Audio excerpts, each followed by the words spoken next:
고독한 천재들만 인생을 고독, 창조의 창의적인 천재들의 10가지 천재들의 특징인 강력 천재들의 10가지 모순적인 천재적인 창의성의 천재들의 4가지 유형 창의적인 사람은 누구일까? 창의성은 개인과 사회 발전의 원동력입니다. 창의성이 없다면 우리는 과거로 퇴보하거나 저개발 지역처럼 낙후된 생활 방식으로 전락할 것입니다. 그러나 우리 모두 어느 정도의 창의력을 갖고 있으며 이를 활용하면 삶이 더 풍요로워질 것입니다. 창의성은 창조지능이라는 개념으로 이해할 수 있습니다.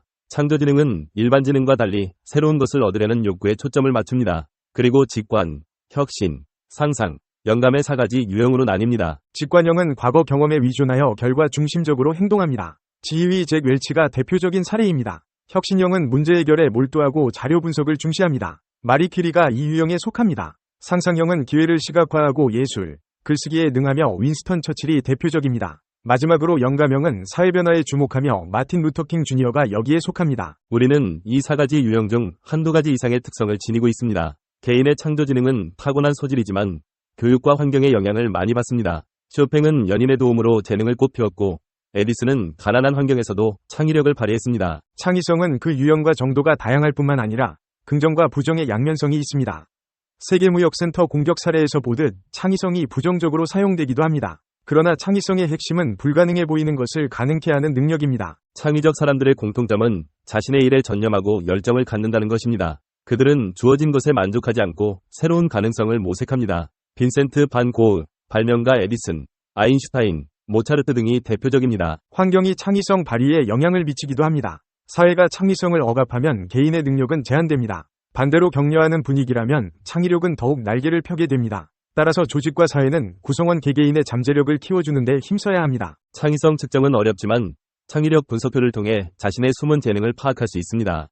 많은 이들이 자신의 창의성을 깨닫지 못해 삶의 기회를 놓치고 있습니다. 그러나 우리 각자의 창의성은 본능적인 것이며 그것을 찾아내어 기르면 삶의 질을 높일 수 있습니다. 인류 문명의 발전 또한 창의성 없이는 불가능했을 것입니다. 인류 초기부터 선조들은 생존을 위해 창의력을 발휘해왔습니다. 달력, 화약, 성형수술 등의 발명품에서도 알 수 있듯이 창의성은 인류의 뿌리 깊은 속성입니다. 창의성은 과학, 예술, 경영 등 분야를 가리지 않고 발현됩니다. 오늘날 우리 사회가 직면한 복잡한 문제들을 해결하기 위해서는 창의성이 필수적입니다. 한계를 넘어 새로운 지평을 열어가려면 창조지능을 기르는 것이 중요합니다. 우리 모두에게 잠재된 창의력을 깨닫고 실현하는 것.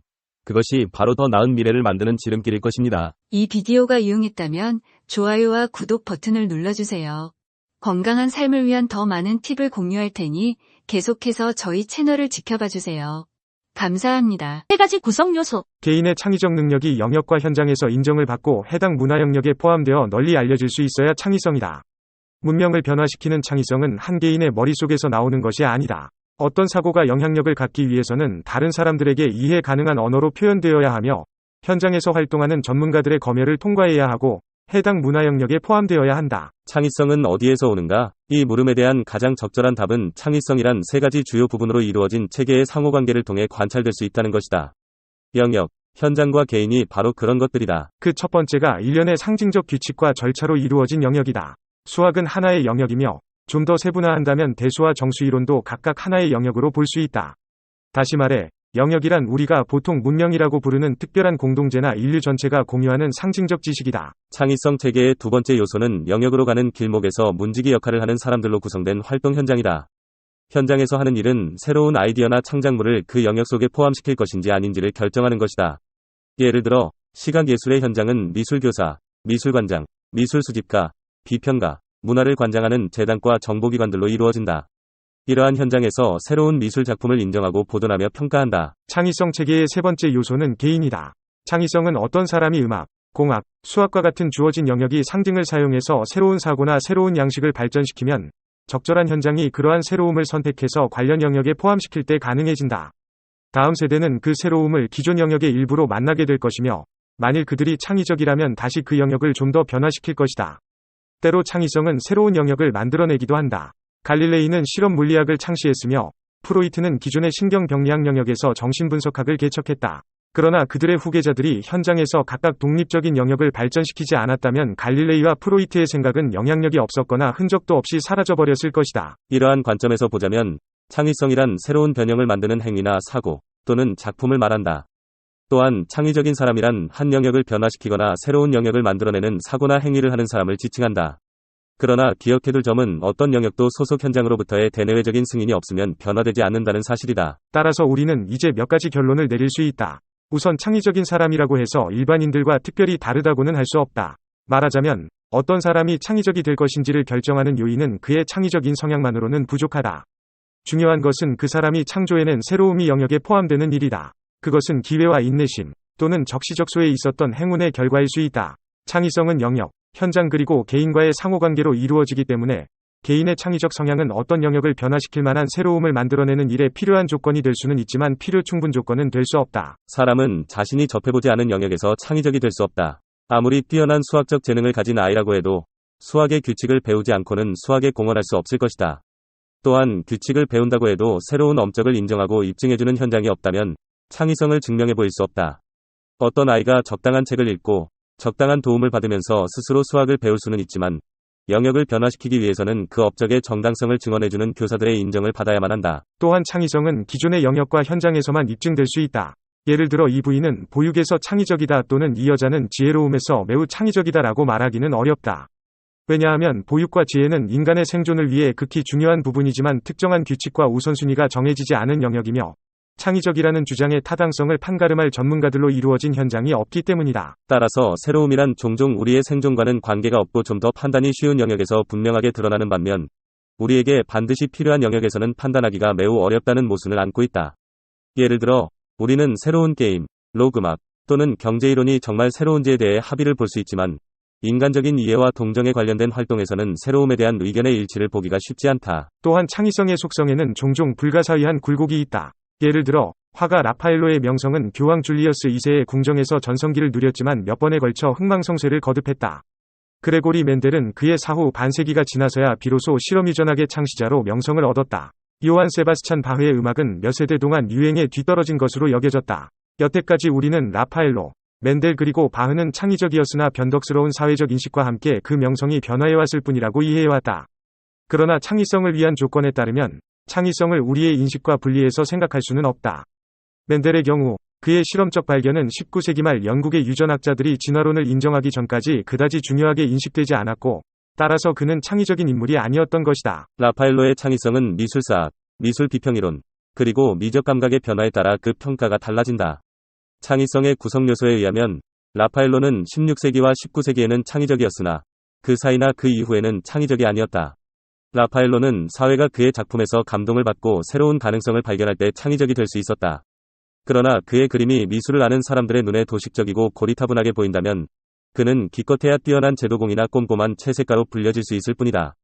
결국 창의적인 업적이란 개인적인 통찰력뿐 아니라 영역과 현장에 의한 공동작품이기 때문에 역사가 진행되면서 거듭해서 건설되고 파괴되고 재건설될 수 있다. 시인 앤서니 해치는 이러한 점에 대해 다음과 같이 이야기한다. 문학적 명성은 끊임없이 변합니다. 때로 하찮고 근소한 차이로 말입니다.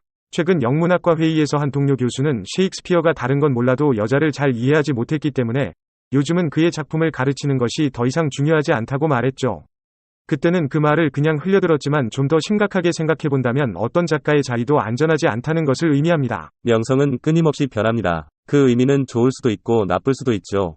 존 돈의 위치는 19세기에 전혀 중요하지 않았습니다. 옥스퍼드 영시집에는 그의 시가 단 한 편밖에 실리지 않았죠. 그런데 지금 그는 허버트 그리어슨과 엘리엇에 의해 부활해서 17세기의 위대한 시인 중에 한 사람이 되었습니다. 하지만 언제나 그랬던 건 아니었죠. 음악도 마찬가지입니다. 바흐는 200여 년간 그늘에 가려져 있다가 맨델슨에 의해 재발견되었습니다. 말하자면 우리는 끊임없이 과거를 재평가하고 있다는 의미입니다. 그건 좋은 일이고 그만한 가치가 있으며 반드시 필요하기도 합니다. 어떤 사람이 사물을 바라보는 방식은 다른 사람들의 눈에 비정상으로 비춰질 수도 있다. 우리는 반 고흐를 위대한 창의적 인물로 생각하지만 동시대인들은 그를 인정하지 않았다. 다행히도 이제 우리는 그가 위대한 미술가였다는 것을 알게 되었고 그의 창의성은 인정을 받게 되었다. 지금 그의 창의성에 대해 의문을 품는 사람은 별로 없다. 우리는 반 고흐와 동시대를 살았던 중산층 속물들보다 위대한 미술에 대해 좀 더 많이 알고 있다고 말한다. 어떤 근거로 그렇게 말할 수 있을까? 좀 더 객관적으로 이야기하자면 반 고흐의 창의성은 충분한 수의 미술 전문가들이 그의 그림에서 미술 영역에 기여할 만한 중요성을 발견함으로써 인정받을 수 있었던 것이다. 그러한 응답이 없었다면 반고우는 이상한 그림을 그린 정신병자로 잊혀졌을 것이다. 창의성의 구성 요소가 말해주는 가장 중요한 의미는 주어진 장소와 시간에서 창의성의 수준이 개인의 능력에만 달려있는 것이 아니라 영역과 현장에서 인정을 받고 널리 알려질 수 있어야 한다는 것이다. 이는 실제로 우리의 노력 여하에 따라 창의성에서 커다란 차이를 만들 수 있다는 의미이기도 하다.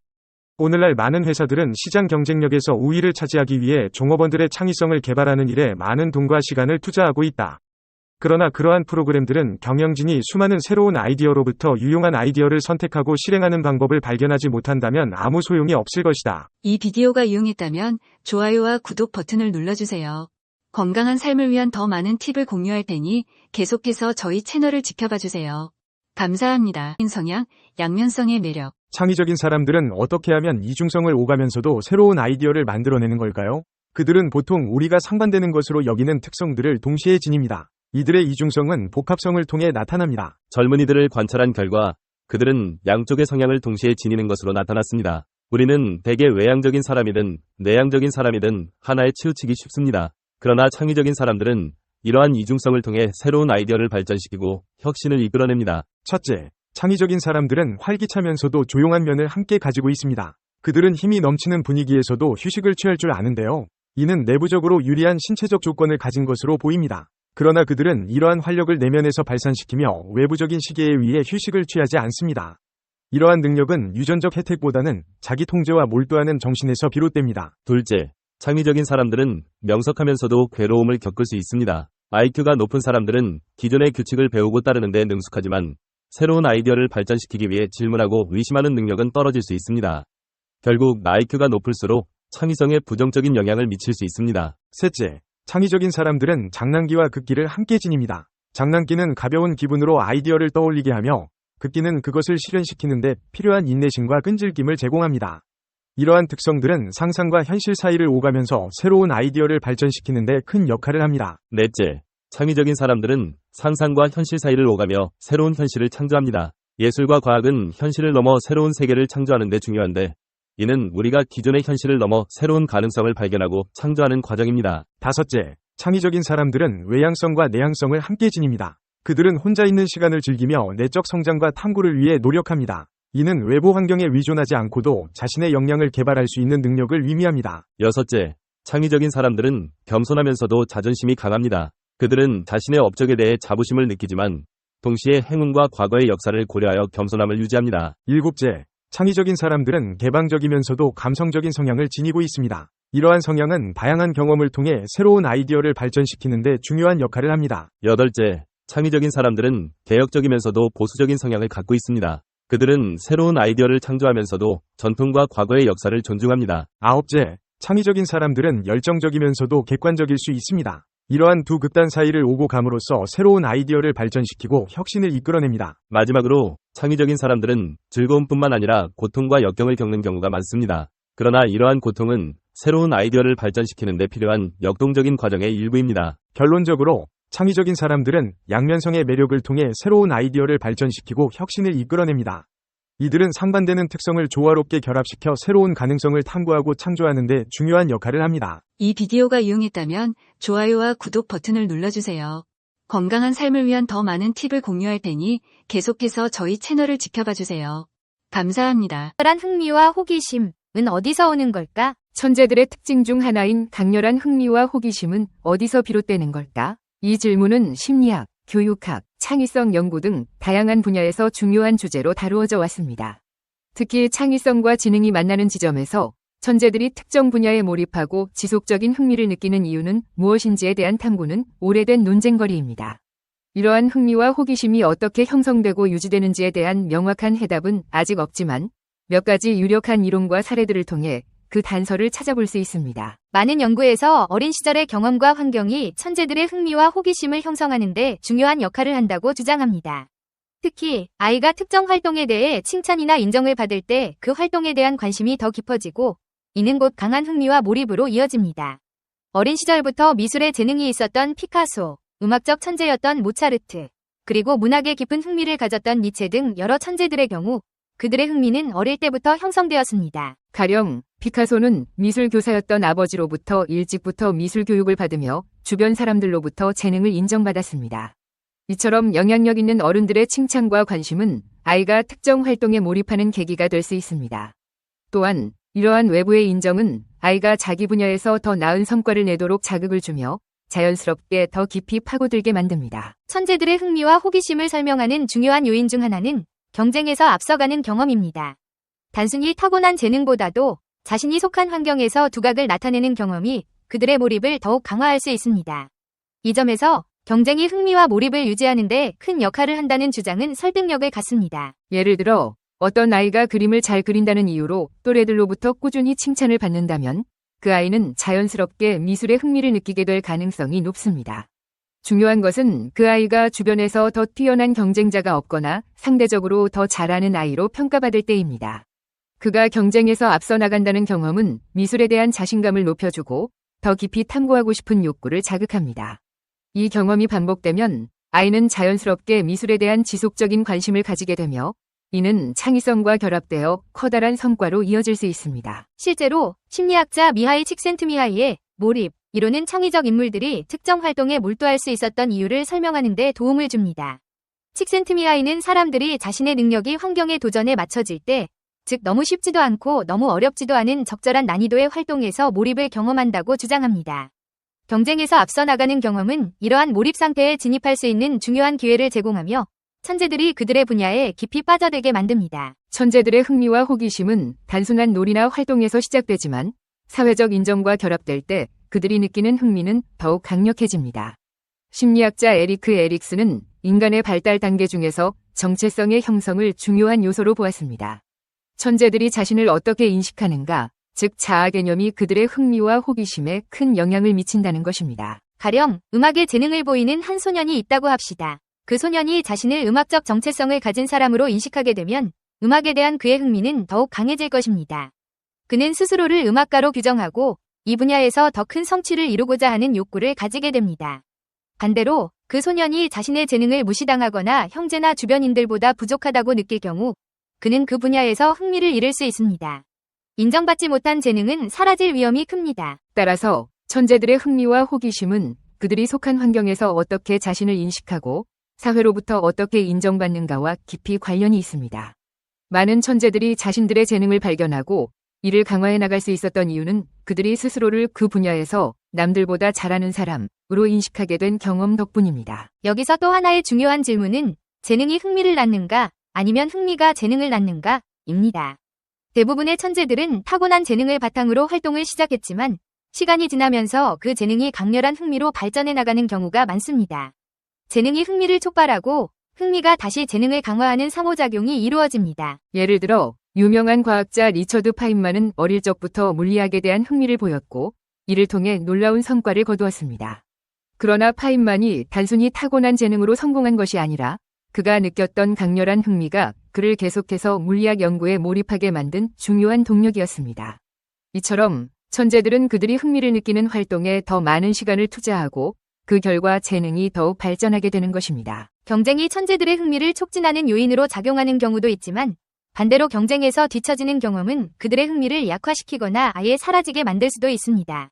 예를 들어 수학에 재능을 가진 아이가 있다고 하더라도 그 아이가 이미 뛰어난 수학적 재능을 가진 형제와 비교되면서 경쟁에서 밀린다고 느낀다면 그는 수학에 대한 흥미를 잃을 수 있습니다. 또한 천재들이 속한 환경이 지나치게 경쟁적일 경우 그들은 그 분야에 대한 흥미보다는 불안이나 스트레스를 더 많이 느끼게 될 수 있습니다. 이때 천재들은 자신들의 재능을 제대로 발휘하지 못하고 좌절할 가능성이 큽니다. 하지만 이를 극복하는 방법은 지속적인 자기 인정과 내적 동기에서 찾을 수 있습니다. 천재들은 외부의 인정에만 의존하지 않고 자신이 좋아하는 활동에 대한 내적인 흥미와 열정을 유지할 때 경쟁에서 오는 압박감을 극복할 수 있습니다. 천재들의 강렬한 흥미와 호기심은 단순히 타고난 재능의 산물이 아니라 그들이 속한 환경, 사회적 인정, 경쟁에서 앞서가는 경험 등 여러 요인들의 복합적인 상호작용에 의해 형성됩니다. 어린 시절의 경험과 칭찬, 적절한 경쟁 환경, 자아 정체성의 형성, 그리고 재능과 흥미의 상호작용은 천재들이 그들의 분야에 몰입하고 지속적인 성장을 이루는 중요한 원동력입니다. 결국 강렬한 흥미와 호기심은 우연히 발생하는 것이 아니라 적절한 환경과 자극, 그리고 지속적인 노력 속에서 만들어지고 발전해 나가는 것입니다. 이러한 요소들이 어우러질 때 천재들은 그들의 재능을 넘어서는 몰입과 성취를 이루게 됩니다. 창의적인 천재들의 10가지 특징. 창의적인 천재들의 특징 10가지는 그들의 사고방식, 작업 과정, 그리고 독창적인 성과에 큰 영향을 미치는 요소들로 구성됩니다. 이 특징들은 단순한 재능뿐만 아니라 지속적인 노력, 호기심, 비판적 사고 등 다양한 요인이 결합되어 창의성을 극대화하는 방식으로 나타납니다. 아래는 더 상세히 풀어본 창의적인 천재들의 10가지 특징입니다. 1. 타고난 창의력. 창의력은 모든 천재의 근본적인 특성 중 하나입니다. 그러나 창의력은 일부 천재들만이 누릴 수 있는 선천적인 능력이 아니라 모든 인간이 기본적으로 갖고 있는 능력입니다. 창의적인 천재들은 이를 다른 사람들보다 더 잘 활용하고 자신의 독창적인 방식으로 표현해냅니다. 그들은 일상적인 문제를 새로운 관점에서 바라보며 비선형적 사고를 통해 독창적인 해결책을 찾아냅니다. 이러한 창의력은 사람들에게 새로운 가능성을 보여주고 기존의 틀을 넘어서는 결과를 만들어냅니다. 2. 끊임없는 노력. 비록 타고난 창의력은 중요한 요소이지만 천재들은 단순한 재능만으로는 성공을 거둘 수 없다는 것을 알고 있습니다. 그들은 지속적인 노력을 통해 창의성을 갈고 닦습니다. 예술가나 과학자, 발명가들은 대개 수많은 실패와 시도를 거쳐 혁신적인 작품이나 발견을 이룰 수 있었습니다. 에디슨은 수천 번의 실패 끝에 전구를 완성했고 피카소는 평생 동안 수천 점의 작품을 남기며 끊임없이 새로운 스타일을 실험했습니다. 이러한 노력은 꾸준한 연습과 실패를 통한 학습을 통해 창의력을 유지하고 발전시키는 과정입니다. 3.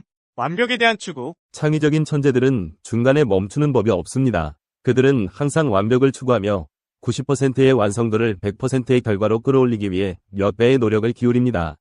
이들은 디테일에 신경을 쓰며 자신의 작품이나 성과를 더욱 완벽하게 다듬는 데 집중합니다. 레오나르도 다빈치가 모나리자를 수년간 완성하지 못한 이유도 그의 완벽주의적 성향 때문입니다. 이처럼 천재들은 작은 세부사항 하나에도 크게 신경을 쓰며 완벽한 결과를 추구하는 경향이 있습니다. 4. 새로운 시도와 도전. 천재들은 기존의 방법이나 틀에 얽매이지 않고 새로운 시도를 통해 창의적인 성과를 이루어냅니다. 그들은 실패를 두려워하지 않으며 수많은 실패를 통해 배운 경험이야말로 창의적인 성공을 이루는 원동력이라고 믿습니다. 예를 들어 토마스 에디슨은 나는 실패한 적이 없다. 다만 효과가 없는 1만 가지 방법을 발견했을 뿐이라고 말하며 실패를 긍정적으로 해석했습니다. 그들은 실패를 통해 성장하고 다시 도전하며 더 나은 성과를 만들어냅니다. 5. 순수함과 유연한 사고 유지. 천재들은 어른이 되어서도 어린아이 같은 상상력과 순수함을 유지합니다. 그들은 현실적인 제약에 얽매이지 않고 자유로운 사고를 통해 창의적인 아이디어를 내놓습니다. 피카소는 모든 아이는 예술가다. 문제는 어른이 되어서도 예술가로 남는 것이다. 라고 말했습니다. 창의적인 천재들은 사회적 규범이나 고정관념을 넘어서서 상상력의 가능성을 탐구하며 이를 통해 혁신적인 아이디어를 제시합니다. 6. 강력한 집중력. 창의적인 천재들은 특정 작업에 몰두할 때 강력한 집중력을 발휘합니다. 그들은 작업에 깊이 몰입하며 주변의 방해에도 영향을 받지 않습니다. 이 집중력은 몰입 상태로 설명되며 작업에 완전히 빠져들어 시간의 흐름을 잊고 최상의 성과를 이끌어냅니다. 아인슈타인은 종종 작업에 몰두한 나머지 시간을 잊고 하루 종일 실험실에 머물렀다고 전해집니다. 7. 비판적 사고와 자기 성찰. 천재들은 자신의 아이디어나 작품에 대해 비판적 시각을 유지하며 이를 지속적으로 개선하려는 노력을 기울입니다. 그들은 자신의 오류나 한계를 받아들이고 이를 통해 더욱 나은 결과를 만들어냅니다. 다윈은 자신의 진화론을 지속적으로 수정하고 비판적인 시각으로 자신의 이론을 검토했습니다. 창의적인 천재들은 자신의 작업을 비판적으로 분석하고 이를 발전시키기 위해 자기 성찰을 꾸준히 이어갑니다. 8. 넓은 호기심. 천재들은 주변 세계에 대해 끊임없는 호기심을 가지고 있습니다. 그들은 다양한 분야에 대한 지식과 경험을 통해 새로운 아이디어를 얻고 이를 창의적인 작업에 반영합니다. 레오나르도 다빈치는 예술뿐만 아니라 과학, 해부학, 건축 등 다양한 분야에 대한 관심과 호기심을 바탕으로 다방면에 걸친 창의적인 성과를 이루어냈습니다. 이처럼 호기심은 창의적인 천재들의 중요한 특징 중 하나입니다. 9. 경험에서 나오는 창의성. 경험은 창의적인 천재들이 아이디어를 발전시키는 중요한 원천입니다. 나이와 경험은 때로는 창의성에 긍정적인 영향을 미치며 다양한 경험을 통해 자신만의 독창적인 해결책을 찾을 수 있게 됩니다. 피카소, 샘 월튼 등 많은 창의적인 인물들이 성숙한 나이에 이르러서도 창의적인 성과를 이루었으며 그들의 창의력은 경험에서 나온 통찰력과 결합해 더욱 발전했습니다. 10. 감정적 열정과 에너지. 천재들은 그들이 하는 일에 강한 열정과 에너지를 가지고 있으며 그 열정은 창의적인 성과를 만들어내는 원동력입니다. 앨런 머스크와 같은 인물은 끊임없이 새로운 도전을 통해 자신만의 비전을 추구하며 그 과정에서 강력한 동기부여를 통해 더 나은 결과를 만들어냅니다. 이 열정은 단순한 흥미를 넘어서 끊임없는 성장을 이끄는 내적 동기로 작용합니다. 결론으로 창의적인 천재들은 단순한 재능이나 직관에만 의존하지 않고 끊임없는 노력, 호기심, 자기 성찰을 통해 자신의 창의성을 갈고 닦습니다. 이들은 새로운 도전을 두려워하지 않으며 실패를 통해 배운 경험을 바탕으로 더욱 혁신적인 성과를 이끌어냅니다. 또한 감정적 열정과 몰입을 통해 자기 성장을 이어가며 사회적 가치를 창출하는 데도 기여합니다. 천재들의 4가지 유형, 창의적인 사람은 누구일까? 창의성은 개인과 사회 발전의 원동력입니다. 창의성이 없다면 우리는 과거로 퇴보하거나 저개발 지역처럼 낙후된 생활 방식으로 전락할 것입니다. 그러나 우리 모두 어느 정도의 창의력을 갖고 있으며 이를 활용하면 삶이 더 풍요로워질 것입니다. 창의성은 창조지능이라는 개념으로 이해할 수 있습니다. 창조지능은 일반 지능과 달리 새로운 것을 얻으려는 욕구에 초점을 맞춥니다. 그리고 직관, 혁신, 상상, 영감의 4가지 유형으로 나뉩니다. 직관형은 과거 경험에 위존하여 결과 중심적으로 행동합니다. 지휘 잭 웰치가 대표적인 사례입니다. 혁신형은 문제 해결에 몰두하고 자료 분석을 중시합니다. 마리 퀴리가 이 유형에 속합니다. 상상형은 기회를 시각화하고 예술, 글쓰기에 능하며 윈스턴 처칠이 대표적입니다. 마지막으로 영감형은 사회변화에 주목하며 마틴 루터킹 주니어가 여기에 속합니다. 우리는 이 4가지 유형 중 한두 가지 이상의 특성을 지니고 있습니다. 개인의 창조지능은 타고난 소질이지만 교육과 환경의 영향을 많이 받습니다. 쇼팽은 연인의 도움으로 재능을 꽃피웠고 에디슨은 가난한 환경에서도 창의력을 발휘했습니다. 창의성은 그 유형과 정도가 다양할 뿐만 아니라 긍정과 부정의 양면성이 있습니다. 세계무역센터 공격 사례에서 보듯 창의성이 부정적으로 사용되기도 합니다. 그러나 창의성의 핵심은 불가능해 보이는 것을 가능케 하는 능력입니다. 창의적 사람들의 공통점은 자신의 일에 전념하고 열정을 갖는다는 것입니다. 그들은 주어진 것에 만족하지 않고 새로운 가능성을 모색합니다. 빈센트 반 고흐, 발명가 에디슨, 아인슈타인, 모차르트 등이 대표적입니다. 환경이 창의성 발휘에 영향을 미치기도 합니다. 사회가 창의성을 억압하면 개인의 능력은 제한됩니다. 반대로 격려하는 분위기라면 창의력은 더욱 날개를 펴게 됩니다. 따라서 조직과 사회는 구성원 개개인의 잠재력을 키워주는 데 힘써야 합니다. 창의성 측정은 어렵지만 창의력 분석표를 통해 자신의 숨은 재능을 파악할 수 있습니다. 많은 이들이 자신의 창의성을 깨닫지 못해 삶의 기회를 놓치고 있습니다. 그러나 우리 각자의 창의성은 본능적인 것이며 그것을 찾아내어 기르면 삶의 질을 높일 수 있습니다. 인류 문명의 발전 또한 창의성 없이는 불가능했을 것입니다. 인류 초기부터 선조들은 생존을 위해 창의력을 발휘해왔습니다. 달력, 화약, 성형수술 등의 발명품에서도 알 수 있듯이 창의성은 인류의 뿌리 깊은 속성입니다. 창의성은 과학, 예술, 경영 등 분야를 가리지 않고 발현됩니다. 오늘날 우리 사회가 직면한 복잡한 문제들을 해결하기 위해서는 창의성이 필수적입니다. 한계를 넘어 새로운 지평을 열어가려면 창조지능을 기르는 것이 중요합니다. 우리 모두에게 잠재된 창의력을 깨닫고 실현하는 것, 그것이 바로 더 나은 미래를 만드는 지름길일 것입니다. 이 비디오가 유용했다면 좋아요와 구독 버튼을 눌러주세요. 건강한 삶을 위한 더 많은 팁을 공유할 테니 계속해서 저희 채널을 지켜봐주세요. 감사합니다. 철학 증명 문제. 왜 성필원이 세상에 존재해야 하는가? 왜 무가 아니고 유여야 하는가? 세상에 성필원이라는 존재가 없다고 가정해보자. 그렇다면 아무런 법칙도 존재하지 않을 것이다. 결국 법칙도 어떤 것이기 때문이다. 아무 법칙도 존재하지 않는다면 모든 것이 허용될 것이다. 모든 것이 허용된다면 무는 용납되지 않을 것이다. 따라서 무는 그 자체를 용납할 수 없다. 그러므로 성필원은 이 세상에 존재해야 한다. 철학 문제 증명 끝. 창의적인 천재들의 특징 10가지는 그들의 사고방식, 작업 과정, 그리고 독창적인 성과에 큰 영향을 미치는 요소들로 구성됩니다. 이 특징들은 단순한 재능뿐만 아니라 지속적인 노력, 호기심, 비판적 사고 등 다양한 요인이 결합되어 창의성을 극대화하는 방식으로 나타납니다. 아래는 더 상세히 풀어본 창의적인 천재들의 10가지 특징입니다. 1. 타고난 창의력. 창의력은 모든 천재의 근본적인 특성 중 하나입니다. 그러나 창의력은 일부 천재들만이 누릴 수 있는 선천적인 능력이 아니라 모든 인간이 기본적으로 갖고 있는 능력입니다. 창의적인 천재들은 이를 다른 사람들보다 더 잘 활용하고 자신의 독창적인 방식으로 표현해냅니다. 그들은 일상적인 문제를 새로운 관점에서 바라보며 비선형적 사고를 통해 독창적인 해결책을 찾아냅니다. 이러한 창의력은 사람들에게 새로운 가능성을 보여주고 기존의 틀을 넘어서는 결과를 만들어냅니다. 2. 끊임없는 노력. 비록 타고난 창의력은 중요한 요소이지만 천재들은 단순한 재능만으로는 성공을 거둘 수 없다는 것을 알고 있습니다. 그들은 지속적인 노력을 통해 창의성을 갈고 닦습니다. 예술가나 과학자, 발명가들은 대개 수많은 실패와 시도를 거쳐 혁신적인 작품이나 발견을 이룰 수 있었습니다. 에디슨은 수천 번의 실패 끝에 전구를 완성했고, 피카소는 평생 동안 수천 점의 작품을 남기며 끊임없이 새로운 스타일을 실험했습니다. 이러한 노력은 꾸준한 연습과 실패를 통한 학습을 통해 창의력을 유지하고 발전시키는 과정입니다. 3. 완벽에 대한 추구. 창의적인 천재들은 중간에 멈추는 법이 없습니다. 그들은 항상 완벽을 추구하며 90%의 완성도를 100%의 결과로 끌어올리기 위해 몇 배의 노력을 기울입니다. 이들은 디테일에 신경을 쓰며 자신의 작품이나 성과를 더욱 완벽하게 다듬는 데 집중합니다. 레오나르도 다빈치가 모나리자를 수년간 완성하지 못한 이유도 그의 완벽주의적 성향 때문입니다. 이처럼 천재들은 작은 세부사항 하나에도 크게 신경을 쓰며 완벽한 결과를 추구하는 경향이 있습니다. 4. 새로운 시도와 도전. 천재들은 기존의 방법이나 틀에 얽매이지 않고 새로운 시도를 통해 창의적인 성과를 이루어냅니다. 그들은 실패를 두려워하지 않으며 수많은 실패를 통해 배운 경험이야말로 창의적인 성공을 이루는 원동력이라고 믿습니다. 예를 들어 토마스 에디슨은 나는 실패한 적이 없다. 다만 효과가 없는 1만 가지 방법을 발견했을 뿐이라고 말하며 실패를 긍정적으로 해석했습니다. 그들은 실패를 통해 성장하고 다시 도전하며 더 나은 성과를 만들어냅니다. 5.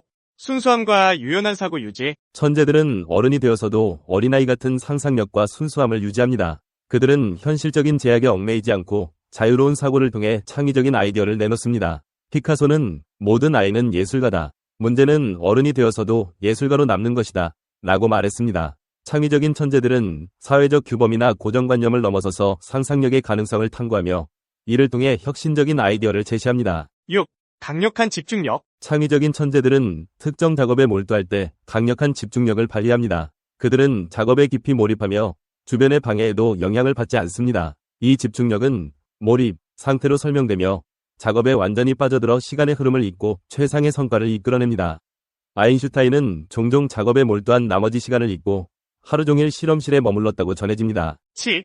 비판적 사고와 자기 성찰. 천재들은 자신의 아이디어나 작품에 대해 비판적 시각을 유지하며 이를 지속적으로 개선하려는 노력을 기울입니다. 그들은 자신의 오류나 한계를 받아들이고 이를 통해 더욱 나은 결과를 만들어냅니다. 다윈은 자신의 진화론을 지속적으로 수정하고 비판적인 시각으로 자신의 이론을 검토했습니다. 창의적인 천재들은 자신의 작업을 비판적으로 분석하고 이를 발전시키기 위해 자기 성찰을 꾸준히 이어갑니다. 8. 넓은 호기심. 천재들은 주변 세계에 대해 끊임없는 호기심을 가지고 있습니다. 그들은 다양한 분야에 대한 지식과 경험을 통해 새로운 아이디어를 얻고 이를 창의적인 작업에 반영합니다. 레오나르도 다빈치는 예술뿐만 아니라 과학, 해부학, 건축 등 다양한 분야에 대한 관심과 호기심을 바탕으로 다방면에 걸친 창의적인 성과를 이루어냈습니다. 이처럼 호기심은 창의적인 천재들의 중요한 특징 중 하나입니다. 9. 경험에서 나오는 창의성. 경험은 창의적인 천재들이 아이디어를 발전시키는 중요한 원천입니다. 나이와 경험은 때로는 창의성에 긍정적인 영향을 미치며 다양한 경험을 통해 자신만의 독창적인 해결책을 찾을 수 있게 됩니다. 피카소, 샘 월튼 등 많은 창의적인 인물들이 성숙한 나이에 이르러서도 창의적인 성과를 이루었으며 그들의 창의력은 경험에서 나온 통찰력과 결합해 더욱 발전했습니다. 10. 감정적 열정과 에너지. 천재들은 그들이 하는 일에 강한 열정과 에너지를 가지고 있으며 그 열정은 창의적인 성과를 만들어내는 원동력입니다. 앨런 머스크와 같은 인물은 끊임없이 새로운 도전을 통해 자신만의 비전을 추구하며 그 과정에서 강력한 동기부여를 통해 더 나은 결과를 만들어냅니다. 이 열정은 단순한 흥미를 넘어서 끊임없는 성장을 이끄는 내적 동기로 작용합니다. 결론으로 창의적인 천재들은 단순한 재능이나 직관에만 의존하지 않고 끊임없는 노력, 호기심, 자기 성찰을 통해 자신의 창의성을 갈고 닦습니다. 이들은 새로운 도전을 두려워하지 않으며 실패를 통해 배운 경험을 바탕으로 더욱 혁신적인 성과를 이끌어냅니다. 또한 감정적 열정과 몰입을 통해 자기 성장을 이어가며 사회적 가치를 창출하는 데도 기여합니다. 천재들의 4가지 유형, 창의적인 사람은 누구일까? 창의성은 개인과 사회 발전의 원동력입니다. 창의성이 없다면 우리는 과거로 퇴보하거나 저개발 지역처럼 낙후된 생활 방식으로 전락할 것입니다. 그러나 우리 모두 어느 정도의 창의력을 갖고 있으며 이를 활용하면 삶이 더 풍요로워질 것입니다. 창의성은 창조지능이라는 개념으로 이해할 수 있습니다. 창조지능은 일반 지능과 달리 새로운 것을 얻으려는 욕구에 초점을 맞춥니다. 그리고 직관, 혁신, 상상, 영감의 4가지 유형으로 나뉩니다. 직관형은 과거 경험에 의존하여 결과 중심적으로 행동합니다. 지휘 잭 웰치가 대표적인 사례입니다. 혁신형은 문제 해결에 몰두하고 자료 분석을 중시합니다. 마리 퀴리가 이 유형에 속합니다. 상상형은 기회를 시각화하고 예술, 글쓰기에 능하며 윈스턴 처칠이 대표적입니다. 마지막으로 영감형은 사회변화에 주목하며 마틴 루터킹 주니어가 여기에 속합니다. 우리는 이 4가지 유형 중 한두 가지 이상의 특성을 지니고 있습니다. 개인의 창조지능은 타고난 소질이지만 교육과 환경의 영향을 많이 받습니다. 쇼팽은 연인의 도움으로 재능을 꽃피웠고 에디슨은 가난한 환경에서도 창의력을 발휘했습니다. 창의성은 그 유형과 정도가 다양할 뿐만 아니라 긍정과 부정의 양면성이 있습니다.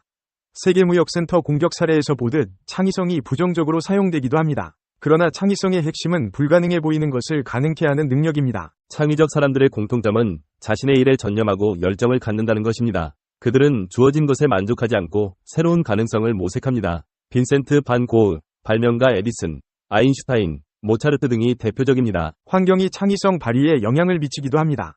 사회가 창의성을 억압하면 개인의 능력은 제한됩니다. 반대로 격려하는 분위기라면 창의력은 더욱 날개를 펴게 됩니다. 따라서 조직과 사회는 구성원 개개인의 잠재력을 키워주는 데 힘써야 합니다. 창의성 측정은 어렵지만 창의력 분석표를 통해 자신의 숨은 재능을 파악할 수 있습니다. 많은 이들이 자신의 창의성을 깨닫지 못해 삶의 기회를 놓치고 있습니다. 그러나 우리 각자의 창의성은 본능적인 것이며 그것을 찾아내어 기르면 삶의 질을 높일 수 있습니다. 인류 문명의 발전 또한 창의성 없이는 불가능했을 것입니다. 인류 초기부터 선조들은 생존을 위해 창의력을 발휘해왔습니다. 달력, 화약, 성형수술 등의 발명품에서도 알 수 있듯이 창의성은 인류의 뿌리 깊은 속성입니다. 창의성은 과학, 예술, 경영 등 분야를 가리지 않고 발현됩니다. 오늘날 우리 사회가 직면한 복잡한 문제들을 해결하기 위해서는 창의성이 필수적입니다. 한계를 넘어 새로운 지평을 열어가려면 창조지능을 기르는 것이 중요합니다. 우리 모두에게 잠재된 창의력을 깨닫고 실현하는 것. 그것이 바로 더 나은 미래를 만드는 지름길일 것입니다. 이 비디오가 유용했다면 좋아요와 구독 버튼을 눌러주세요. 건강한 삶을 위한 더 많은 팁을 공유할 테니 계속해서 저희 채널을 지켜봐 주세요. 감사합니다. 철학 증명 문제. 왜 성필원이 세상에 존재해야 하는가? 왜 무가 아니고 유여야 하는가? 세상에 성필원이라는 존재가 없다고 가정해보자. 그렇다면 아무런 법칙도 존재하지 않을 것이다. 결국 법칙도 어떤 것이기 때문이다. 아무 법칙도 존재하지 않는다면 모든 것이 허용될 것이다. 모든 것이 허용된다면 무는 용납되지 않을 것이다. 따라서 무는 그 자체를 용납할 수 없다. 그러므로 성필원은 이 세상에 존재해야 한다. 철학 문제 증명 끝. 천재들의 은둔과 빛나는 성취. 현대사회는 끊임없는 연결과 소통을 강조한다. SNS 알림, 메신저, 회의, 약속 등으로 숨 돌릴 틈 없이 바쁘게 돌아가는 일상 속에서 우리는 고독이라는 단어를 떠올리기조차 어려워졌다. 고독은 외로움, 소외, 단절과 같은 부정적인 이미지로 여겨지기 쉽다. 그러나 역사 속 수많은 천재들은 고독 속에서 빛나는 업적을 이루어냈다. 그들은 왜 고독을 선택했으며 고독은 그들의 창조성에 어떤 영향을 미쳤을까? 빈센트 반 고흐는 생전에는 인정받지 못했지만 고독 속에서 끊임없이 그림을 그렸다. 그는 고독 속에서 자신의 내면과 깊이 마주하며 강렬한 색채와 격정적인 붓터치로 독창적인 예술 세계를 구축했다. 프란츠 카프카는 낮에는 보험회사 직원으로 일하고 밤에는 글을 쓰는 이중생활을 했다. 그는 고독 속에서 인간 존재의 불안과 소외를 날카롭게 묘사하며 현대 문학에 큰 영향을 미쳤다. 에밀리 디킨슨은 평생 은둔생활을 하며 시를 썼다. 그녀는 고독 속에서 섬세한 감수성과 독창적인 시어로 삶과 죽음, 사랑과 고독 등 인간의 근원적인 주제를 탐구했다. 알베르트 아인슈타인은 특허청 직원으로 일하면서 틈틈이 물리학 연구를 했다. 그는 고독 속에서 상대성 이론과 같은 혁신적인 이론을 정립하며 현대 물리학의 기초를 마련했다. 마리 퀴리는 여성이라는 편견과 차별 속에서도 고독하게 연구에 매진했다. 그녀는 고독 속에서 방사능 연구에 몰두하며 노벨상을 2번이나 수상하는 위대한 업적을 남겼다. 앨런 튜링은 제2차 세계대전 당시 독일군의 암호를 해독하는 데 결정적인 역할을 했다. 그는 고독 속에서 컴퓨터 과학의 기초를 다지며 인공지능 연구의 선구자가 되었다. 니체는 기존 가치관에 대한 비판적인 시각을 제시하며 새로운 철학을 구축했다. 그는 고독 속에서 인간의 본성과 삶의 의미를 탐구하며 현대 철학에 큰 영향을 미쳤다. 헨리 데이비드 소로는 월든 호숫가에서 홀로 생활하며 자연과 인간의 관계를 성찰했다. 그는 고독 속에서 단순하고 자유로운 삶을 추구하며 현대 환경운동의 선구자가 되었다. 마틴 하이데거는 존재의 의미와 인간의 본질에 대한 근본적인 질문을 던졌다. 그는 고독 속에서 철학적 사유를 심화하며 현대 철학의 새로운 지평을 열었다. 고독에는 자발적 고독, 강제적 고독과 창조적 고독의 다양한 형태가 있다. 스스로 선택한 고독은 내면의 성장과 창조성 발현에 도움을 준다. 질병, 장애, 사회적 차별 등으로 인한 고독은 심리적 고통을 야기할 수 있다. 창작 활동에 몰입하기 위한 고독은 새로운 아이디어와 영감을 불러일으킨다. 고독의 긍정적인 측면에는 자기 성찰, 창의성 증진과 심리적 안정이 있다. 고독은 자신의 내면을 깊이 들여다보고 삶의 의미를 되새기는 시간을 제공한다. 고독은 외부 자극에서 벗어나 독창적인 아이디어를 떠올리고 문제 해결 능력을 향상시킨다. 고독은 스트레스를 해소하고 심리적 안정감을 얻는 데 도움을 준다. 고독의 부정적인 측면에는 외로움, 소외감과 우울증이 있다. 지나친 고독은 외로움을 심화시키고 사회적 관계를 단절시킬 수 있다. 사회로부터 고립된 느낌은 소외감을 유발하고 심리적 불안을 야기할 수 있다. 장기간의 고독은 우울증 발병 위험을 높일 수 있다. 고독을 활용하는 지혜에는 적절한 균형, 사회적 지지가 건강한 활동이 있다. 고독과 사회적 관계 사이의 균형을 유지하는 것이 중요하다. 가족, 친구, 동료 등 주변 사람들의 지지는 고독의 부정적인 영향을 완화하는 데 도움을 준다. 운동, 취미, 독서 등 건강한 활동은 고독을 긍정적인 경험으로 만들어준다. 고독은 양날의 검과 같다. 잘 활용하면 창조의 숲으로 가는 길을 열어주지만 잘못 사용하면 외로움과 고통의 늪에 빠지게 할 수 있다. 중요한 것은 고독을 두려워하지 않고 자신의 삶에 적절히 활용하는 것이다. 고독 속에서 자신을 돌아보고 내면의 소리에 귀 기울이며 창조적인 에너지를 발산할 때 우리는 비로소 진정한 자유와 행복을 누릴 수 있을 것이다. 이 비디오가 유용했다면 좋아요와 구독 버튼을 눌러주세요. 건강한 삶을 위한 더 많은 팁을 공유할 테니 계속해서 성필원 채널을 지켜봐 주세요. 감사합니다. 제대로 산다. 지능이 탁월한 천재 옆에는 친구가 없다. 반면에 좀 바보스러운 남자 옆에는 늘 친구가 꼬이기 마련이다. 사람들은 돈 많은 사람을 부러워하기도 하고 존경하기도 하지만 머리가 뛰어난 사람이 존경을 받는 일은 거의 없다. 마찬가지로 부자에다가 미모까지 빼어난 여자에게는 친구가 없다. 모처럼 동창회에 참석해도 마치 그 자리에 존재하지 않는 것처럼 거의 무생물 취급을 당하기 일수다. 미녀들은 지능이 뛰어난 남자가 흔히 겪는 네가 얼마나 잘났느냐고 깎아내리는 것보다 더한 고통을 받는 일이 흔하다.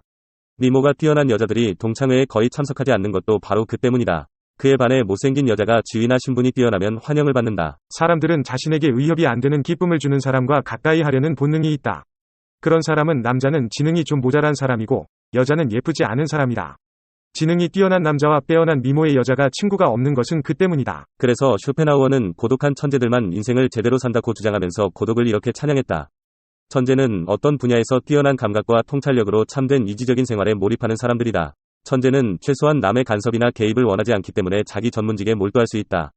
그가 사람들과 잘 어울리고 친화력이 있고 취중좌담을 좋아한다면 어떻게 보통 사람들은 견디지 못하는 격리되고 소외된 삶을 살 수 있겠는가? 천재에게는 오직 단순하고 조용하고 명상적인 분위기만이 가장 이상적인 삶이다. 그들이 고독한 것은 남으로부터 만족을 얻기 힘들기 때문이다. 보통 사람들의 삶이나 대화와 관심은 천재에게는 별로 흥미롭지 않으며 자기의 길을 가는 데 있어서 전혀 도움이 되지 않는 것들이다. 천재는 타인과 섞여 있을 때 자신과 동료항에 속하는 사람을 찾지 못하기 때문에 어쩔 수 없이 홀로 외로운 굴 속으로 들어간다. 그래서 보통 사람들은 이렇게 행동하는 그들을 마치 별나라에서 온 사람처럼 취급하는 것이다. 천재에게 오직 가치 있는 일이 있다면 자신의 천재성을 통해서 얻게 된 성과물로 다른 사람에게 도움을 주는 것뿐이다. 인류는 이러한 고독한 천재들에 의해 정신문명과 물질문명을 이만큼이나마 이룰 수 있었다. 천재들이 인류에 기여할 수 있는 것은 그것밖에 없다. 레오나르도 다빈치는 당신이 혼자일 때 당신은 독특하다 고 말했다. 자기만의 독자적인 사고를 해본 적이 없고 자신의 손으로 뭔가 직접 이루어보겠다는 의지가 없는 인간을 상상해보라. 혼자만의 공간과 시간을 견딜 수 없는 이들로부터 위대한 창조적 업적을 기대할 수 있을까? 탁월한 업적을 남긴 사람들은 혼자됨을 스스로 택하고 그러한 혼자됨을 창조적 작업으로 승화시켰던 사람들이다. 그들은 몰입의 즐거움을 경험했던 사람들이다. 퀴리 부인은 추위에 떨면서도 초라한 실험실에서 연구했고 미켈란젤로는 시스티나 성당에서 허리가 휠 정도로 10년이 넘는 세월을 천지창조와 최후의 심판에 온전히 바쳤다. 로렌조 기베르티는 르네상스 조각의 대표작 천국의 문 제작에 거의 평생을 바쳤다. 그는 산조반니세레당 제2문의 그리스도전을 21년 만에 완성하고 이어 제3문 구약 이야기를 위촉받아 27년 동안 파고새긴 끝에 정교한 청동 양각을 완성하였다. 무수히 많은 시인들이 비좁은 골방에서 위대한 시를 써냈다. 버지니아 울프가 최후의 위대한 모험가로 칭한 마르셀 프루스트는 그의 대작 잃어버린 시간을 찾아서를 집필하기 위해 39세부터 죽음을 맞이하게 될 때까지 장장 13년간을 바쳤다. 일체의 외출을 삼간체 방 안에만 틀어박혀 친구들의 추억에 의해 전해지는 전설적인 삶을 살았다. 친구들은 이렇게 추억한다. 어떠한 생에도 이처럼 온전히 한 작품 속에 바쳐졌던 예가 일찍이 없었다. 그렇다. 혼자 있는 것을 참지 못하는 인간은 위대해질 수 없다. 파스칼의 말대로 혼자됨이 없이는 참다운 정신적 만족과 행복을 누릴 수 없으며 나아가 의미 있는 일을 성취할 수 없다. 당신은 당신 스스로가 상상하는 모습보다 더욱 위대해져야 한다. 세상에서 권력과 부를 거머쥐었던 사람들, 사후에 명성을 얻었던 현자들은 남의 인생을 쫓아가기보다 자기 소신대로 무소의 뿔처럼 혼자서 간 사람들임을 명심하라. 남보다 한 발 앞서가는 자, 늘상 깨어있는 자, 남보다 많은 권력과 부를 가진 자는 고독하다. 그러나 그들은 그 고독을 남들과 공유하려 하지 않으며 때로는 그것을 즐기기까지 했다. 미지의 땅을 찾아 나설 때 누군들 흔들리지 않고 길을 떠나는 자가 있으랴. 그대는 진정 미지의 땅을 보기를 원하는가? 그렇다면 두려워하지 말고 혼자서 떠나라. 이 비디오가 유용했다면 좋아요와 구독 버튼을 눌러주세요. 건강한 삶을 위한 더 많은 팁을 공유할 테니 계속해서 저희 채널을 지켜봐 주세요. 감사합니다.